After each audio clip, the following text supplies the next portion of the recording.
Welcome to another week of a friendly nudge. So this week we're going to make a turkey and sausage soup using the turkey broth that I made last week. I went ahead and froze that. I put it in two batches. This is half of it.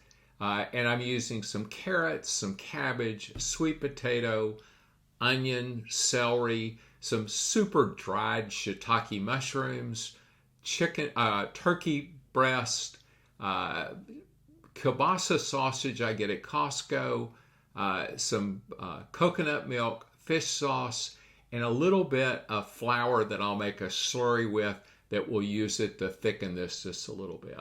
But, this is something that you can totally play with the ingredients. I don't have like garlic in here. If you wanted garlic, you could use, instead of using sweet potatoes, you could use regular potatoes, or you could use butternut squash.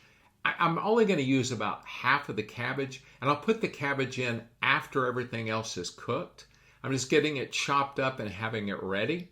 And then, I'm using quite a few stalks of celery, same thing with carrots. So this is going to be kind of carrot and celery heavy. I'm using one white onion, and then I'm just going to separate it out into rings.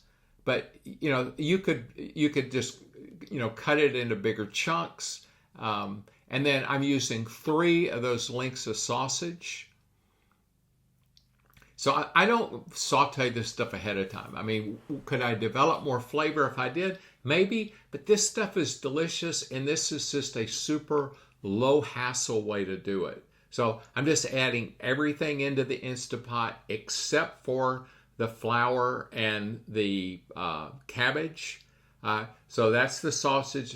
Those are almost like dried mushrooms. There's the coconut milk and the fish sauce. And then just adding the broth in. It's not going to come all the way up to the top fill line, but I want to have a little bit of room to be able to add the cabbage in. So just, give it a good stir, and then we'll get this thing sealed up. And, if you don't have an Instant Pot, you can do this on the stove, but I think Instant Pot just makes it so easy. It started off at 3 hours. That was from last time. I've got to run it down to 20 minutes. So that's what I'm going to cook this batch on. And then it's done with that cycle. Now, when you vent these things, you want to stay out of the way of the steam, because that stuff will absolutely bite you. If you've never been burned by steam, it's not something you want to repeat. And then now I'm going to turn it on saute. So I'll add the cabbage in. And really saute with this when it has this much in there. Basically, it's just, okay, it's going to boil it. And so we're going to get the cabbage stirred in. And then I'm going to add the flour and water. I'm making a slurry. And I'm just using a milk frother. And then just, adding that in. And we're just going to cook it for just a couple of minutes, just so that we don't end up with that kind of raw flour taste. And it's going to thicken it up some. It's like, I could have used more. But yeah, this stuff is absolutely delicious. This is the perfect time to play with your food, and have a wonderful week.